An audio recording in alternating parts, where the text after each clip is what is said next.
some other cars really stepped up.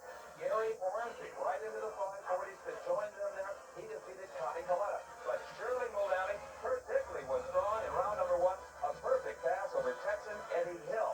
Now, Darrell Gwen defeated Don Garland, but at great expense. He turned a $3,700 engine block into a boat anchor. He has drawn Shirley Muldowney in round number two and maybe on the road to $3,700 ought to be a clue. This was 1986 or 87. Spring Nationals, I believe. In funny car, well, all the superstars are here. And being paced, as you might expect, by Kenny Bernstein. He was the number one qualifier and headed for round two. But the most fun I've had in a long time at the end of the racetrack came in round number one in funny car. A match racer we seldom ever seen, D.H. Santucci. His celebration, well, you thought he won the world championship. Well, you wouldn't know it was only round one down here. For a guy like D.A. Santucci, who only runs a couple of races a year, when you beat a U.S. Nationals champion in round one, big one. Well, I had a gamble, and that's what I did, you know. And we've been running in the 90s all weekend, and this is just fantastic. I didn't expect to be this far anyway, Steve. No, 90s wouldn't mean a darn thing to a Kenny Bernstein, but to a guy like you that runs so conservatively, that's a great number. Yeah, for here it is today, especially with the humidity the way it is, you know. We're going to try to do it again. We'll be down here. Thank you, Steve. Already, records have fallen here in Columbus today. A record crowd, over 41,000 people, despite temperatures heading for the 90s and incredible humidity. We're now in the second round of Top Fuel as Joe Amato is ready to face Michael Brotherton. And Paul, among the drag racing categories, certainly Top Fuel, the quickest in the best. Often referred to as the kings of the sport, covering the standing quarter-mile, 1,320 feet in under 6 seconds, and nearing 280 miles per hour. Joe Amato, Old Fort, Pennsylvania. Already this year has not one victory in the NHRA Gator National. His opponent is a new face on the NHRA Championship circuit, Michael Brotherton from Tulsa, Oklahoma. Brotherton got by Bill Mullen in the first round. Mullen's red light or foul started and led before the Christmas tree turned green, was disqualified. But Brotherton even on that run ran in the 560s. So he will be a formal opponent for Joe Amato, who is the current points leader towards a world championship. Both cars moving up the stage now. That's Amato in the far lane. And here is Brotherton sitting in the near lane. Amato, the last to complete the staging process, and leaving too soon is Michael Brotherton. He blazes his tires, but that doesn't matter. He red-lighted, left that starting line before the green light came on. Joe Amato will go into the semifinals with a 5:52 last time. And the red light that got Brotherton into this round is his demise as he faced Joe Amato. Joe Amato with a 5:52.259. So as action continues here in Columbus in the second round of Top Fuel, that's Dick LaHaye ready to face Frank Bradley. Now remember, LaHaye was the winner at the Cajun Nationals. Just married his new bride Claudia here at the track. Frank Bradley performs his burnout. In the meantime, down in the shutdown area, Steve Evans is with Joe Amato. I would imagine that Joe Amato saw the red light on the part of Brotherton and still laid it all the way through, but Joe, it fell off a bit to a 5:52. Well, Steve, we made some changes on the car. We felt that run we could fool around a little bit and try and get a tune-up for the next round, because every round here the cars get tougher and tougher, so we changed some parts on the car and tried to get it, you know, to respond. You know, but when he jumped, I saw the red light, but I still ran it through. Lane choice could be important, too. And you're confident you can go back into the 540s where you belong today? Yeah, I think so. That, you know, the lane choice, maybe, you know, air got hotter since before. You know, we were the first car down. Maybe somebody else would run 550s, too. The 552 could be a low ET of that round, because the air definitely got worse. But we were still fooling around a little bit. Good observations from Joe Amato. Headed for the semis. In the meantime, up at the starting line, this record crowd ready as we continue second round action in Top Fuel. Dick LaHaye pulling his machine backhand in position. LaHaye chasing Joe Amato in the season-long points fight. He was the top qualifier with a 540. Frank Bradley Ball from Napa, California, took last year off to regroup. Apparently, he found some things, because this car is more competitive today than it's been in about 3 years. You see Bradley inching forward, they're using handbrake to pull into those staging bays. They'll get all four of those yellow lights lit on top of the Christmas tree. The starter Buster Count will activate the pro start. First the yellow, then the green. And Dick LaHaye is off the starting line first by a big margin. Frank Bradley unable to catch up. LaHaye's crew loving it. And Dick LaHaye runs quicker than any man or woman ever has on this asphalt. 5.38 seconds, 262 miles per hour. Perhaps a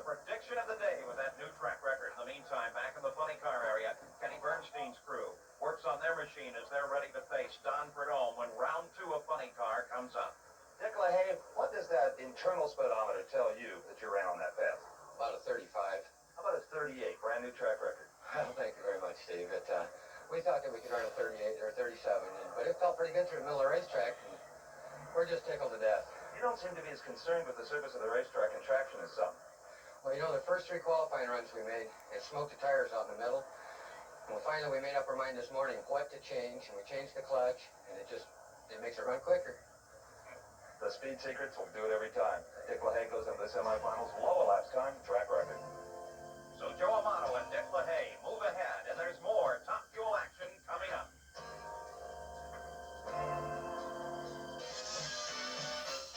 Okay, do we want to sit through the commercials? No. Home of Herb White in Union Township, Ohio, where Herb is setting a new standard in yard decoration.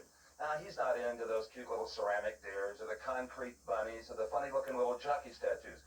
Herb has got a 3-row high guardrail slashing right across his front yard. Now, it's only available in one decorator color, galvanized, but it does keep those pesky hot rodders across the street whose parachutes don't work from T-boning his house. Now, so far, Herb hasn't had any visitors because NHRA's new improved safety pit has swallowed up all who have tried, including the funny car of Steve Hodkinson.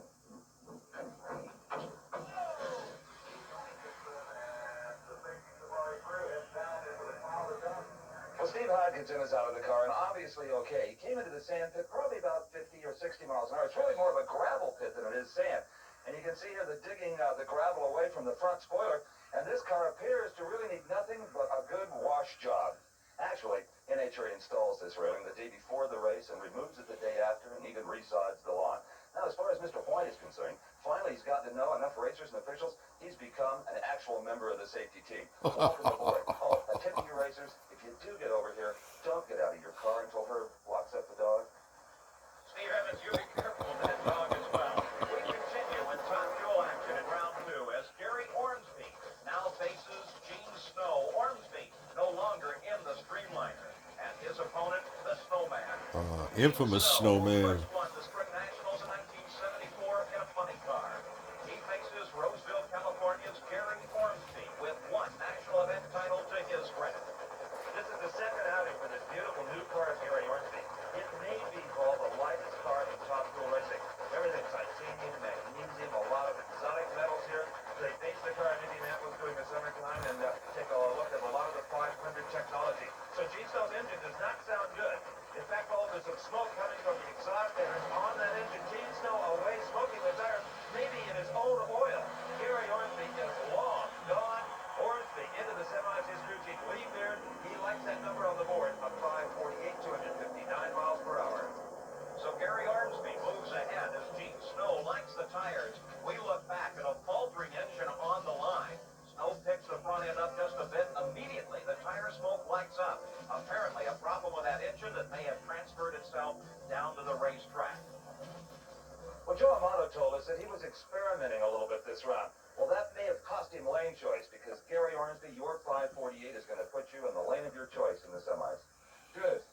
My car's running pretty good. It fell off a little bit that time, but it seems to be running a lot better. You know, we talked so much last year about your streamliner. We're sorry to not see it around. It was so pretty, but was it weight totally? Is that the problem with those kind of cars? That was the biggest problem, Steve. We gave up 110 pounds there, and you just can't do that. This car is a lot easier to work with, and it's lighter, and it just works better. Indeed it does. See in the semis against Joe Amato. That'll be a drag race. So Ormsby will now join Amato and Dick LaHaye in the semifinals. But action continues in round 2 as Shirley Muldowney is ready to face Darrell Gwynn. Now, this is a brand new power plant between the frame rails of Darrell Gwynn's Top Fuel dragster. You'll recall I said in round number 1 they blew one up. They really did explode the block into a bunch of pieces. So no one really has any idea how this engine is going to perform. They try to build them all identically, but that somehow just doesn't work out, does it, Paul? They always have their own personality. Darrell Gwynn, the quickest driver in all of drag racing, holds a national record 520 from Miami, Florida. Shirley Muldowney, well, what can you say? A 3-time NHRA world champion.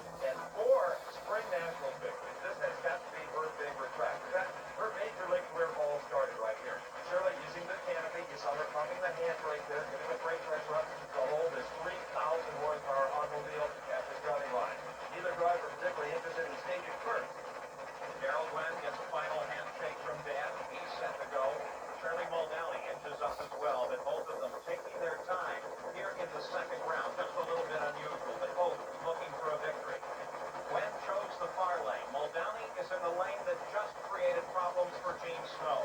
So a question about that left-hand lane. That's right, Paul. This is a very tricky racetrack, and especially when it's this hot. The rubber on the starting line doesn't want to stay glued to the surface. It likes to fall up, almost like running in marbles, and that condition exists to some extent in the lane. Shirley Muldowney is now taped in. Shirley Muldowney smokes the tire. Gerald Gwynn is long gone. Lane choice paid big dividends of 548 at 252 miles per hour for Gerald Gwynn. Shirley Muldowney goes out in round two. As we look back to the starting line, watch Shirley Muldowney's car nearest to you. Almost immediately, those tires begin to spin. And then the telltale smoke that says there is no longer any traction, and that left-hand lane continues to be a problem. Well, Daryl, I've got to be honest Telltale about it. smoke. A lot of the fans, but maybe Jeez. Shirley Muldowney had you on the ropes a little bit with that blown-up motor and not qualifying all that well. But your young crew came through for you. Well, that's true, Stephen. There's a little story in itself here this weekend. We're trying a new motor combination, and we realize it's the Budweiser Spring Nationals. We want to try and do the best we possibly can.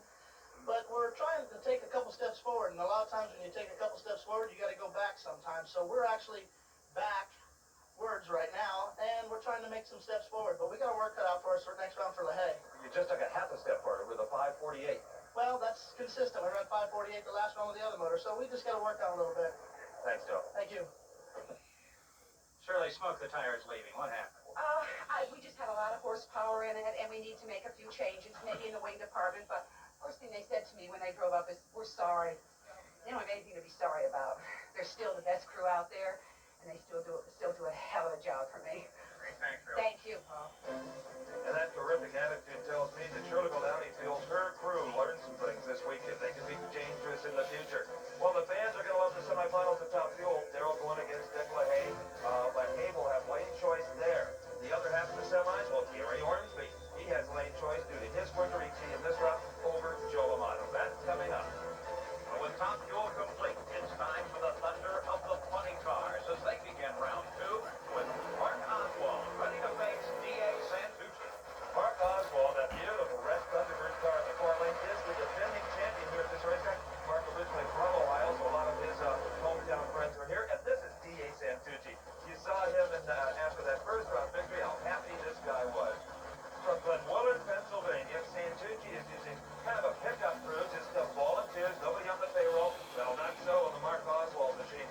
Leonard Hughes, Paul Candies, they have a big budget operation here, and it paid off with the World Championship a couple of years ago. Now, Santucci did not have lane choice. That's why you see him closest to our camera. And this near side lane, of course, has been problems twice already in Top Fuel. What will happen in funny car? Oswald wisely has chosen that far lane. We believe it has better traction, but Oswald likes the tires early on, and Santucci pours on the power. And Santucci takes the win, moving further ahead in funny car than he's ever been before with a 580-253 and one very quick light. The question, though, is the other lane now, the far lane. Oswald chose that. It appeared to be a wise choice, but there you see the telltale smoke that says there is no... I wouldn't call that telltale smoke. Jeez. Well, you think this man was excited. First He round, wasn't whispering the tires. 580.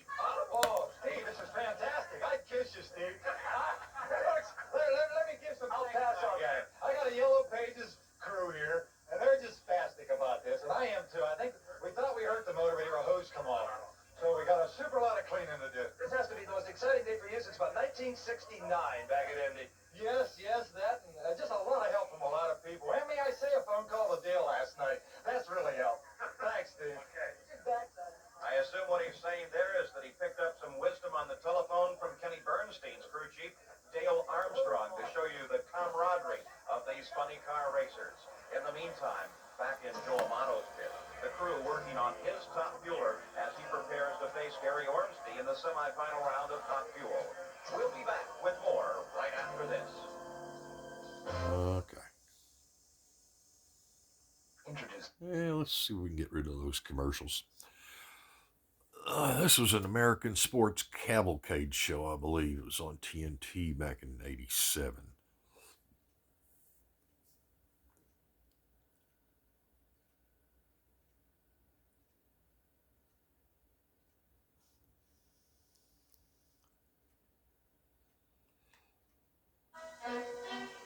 There we go. The Scioto River flows slowly through the downtown area of Columbus, Ohio.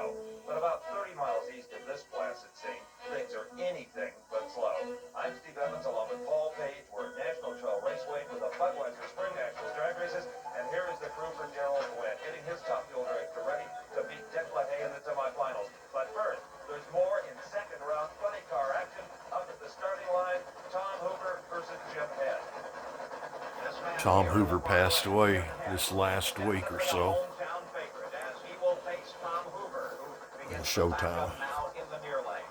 Second round Firebird. action of Funny Car. Tom Hoover won the 79 Winter Nationals. It's been a long time since he's seen the victory lane.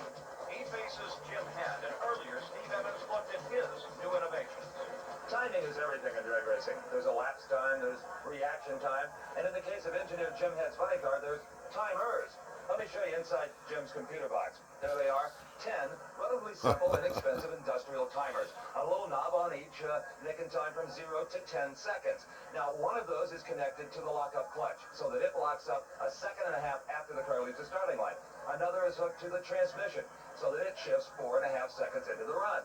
And others accomplish various aspects of the fuel system, things Jim no longer has to do from the cockpit, so that he can concentrate on driving. All of these timers are activated when the throttle pedal is fully depressed and touches a little button, and the solenoids up front handle the actual functions of the timers. Now, there's a few other timers in the pits, but nobody's got 10 of them. And if Jim gets them all right, he'll be able to just be a passenger, turn on the radio, and watch the scenery go by. For the moment, it's a matter of driving. That's Head in the far lane. Hoover in the near lane. Be interesting to see who, if anybody loses traction, it is Hoover in the near lane. Tom Hoover tries to stay with the car, he's heading for the center line. He got off the pedal, and it's Jim Head with some rather ominous-looking engine smoke at the finish line of 592 at 242 miles per hour. So while Jim Head will move forward in this round, the run was not particularly great for either driver. Ed McCullough is now rolling out in his burnout as he is ready to face Billy Meyer. And the question is a matter of track surface. Neither lane appears to be particularly great, and the man that figures it out first is obviously going to move ahead. Jim Head says they're not honking the horn. Well, your crew's not honking the horn because you didn't get lane choice. You ran in the 590s. But you've been so critical of this car, and here you go in the semifinals with it. Well, I guess we're a little lucky, but it's running consistently, and hopefully, what do we have next time, you know? Hopefully we're not a whole lot faster. Yeah, I never watch around ahead, but I think we've at least got the consistency back, and I've got the ET, but we'll work on it. And from what we've seen, lane choice doesn't at this time appear to be a big deal. No, it's definitely a two-lane racetrack. Thanks. So Jim Head back to reset the timers and get ready to face D.A. Santucci in the semifinal round. But the battle at hand is McCullough and Meyer. Ed McCullough races out of the Larry Minor Station in San Jacinto, California, has 8 NHRA national event wins to his credit. Did very well last season. Now it's up against Billy Meyer from Waco, Texas. Billy Meyer had to replace an engine between the first and the second round. So he's in a similar situation as Gerald Wing was in Top Fuel. He only hopes his will perform as well. McCullough on the far side, Meyer in the near lane. Both move up the stage. Both prepared for the quarter-mile challenge. This is the second round. Funny car elimination in the Budweiser Springnats. A hole shot by Billy Meyer. Billy Meyer is off the mark first. McCullough pulls even in the mid-range at the far end. Oh boy. The electronic finish line judge calls it Billy Meyer. 586, 250 miles per hour. The race of the day in funny car. One incredibly fast race. Now, McCullough actually ran quicker with a 581, but let's watch it one more time. Billy Meyer pulls out ahead and is leading McCullough right off of the line. Then as Meyer pulls on the power, he is able to keep ahead of McCullough all the way. The real advantage, though, the whole shot that he pulled, as McCullough closed the distance at the finish line, actually ran the quarter-mile faster, but in eliminations, it's who gets there first. Well, that victory belongs to the driver, Billy Meyer. You ran a little bit slower, but you're going to the semis anyway. I needed one after the Cajun Nationals. I was 800s late, if you remember. Well, he was exactly 800s off the pace you just set on the starting line, and the car ran dry. Looks like you got something to work with. Yeah, we threw the rods out on the first one, so that was a brand new motor, so it's nice to at least get a full run in to see where to start. Thank you. So Billy Meyer now will wait to see who he'll face in the semifinal round. D.A. Santucci will face Jim Head. And this is the final pairing of the second round of Funny Car, as Don Prudhomme will face the reigning world champion Kenny Bernstein. And Paul, Kenny Bernstein is the only funny car who has really figured out this racetrack. He ran a 5.69 in round number 1 to out Johnny West. Bernstein, now racing out of Newport Beach, California, has won back-to-back NHRA World Championships. And that's something this man did 4 times some years back. Don the Snake Prudhomme, this is his first season back after a year's hiatus. The Pontiac car here in the near lane, and he is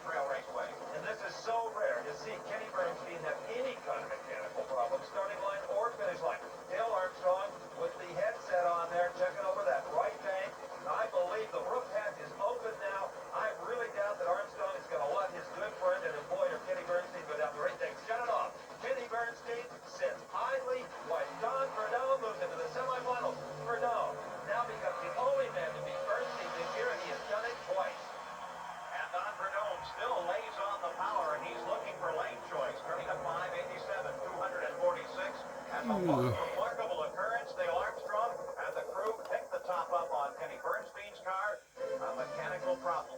Not common for the Bernstein stable. No, it is not.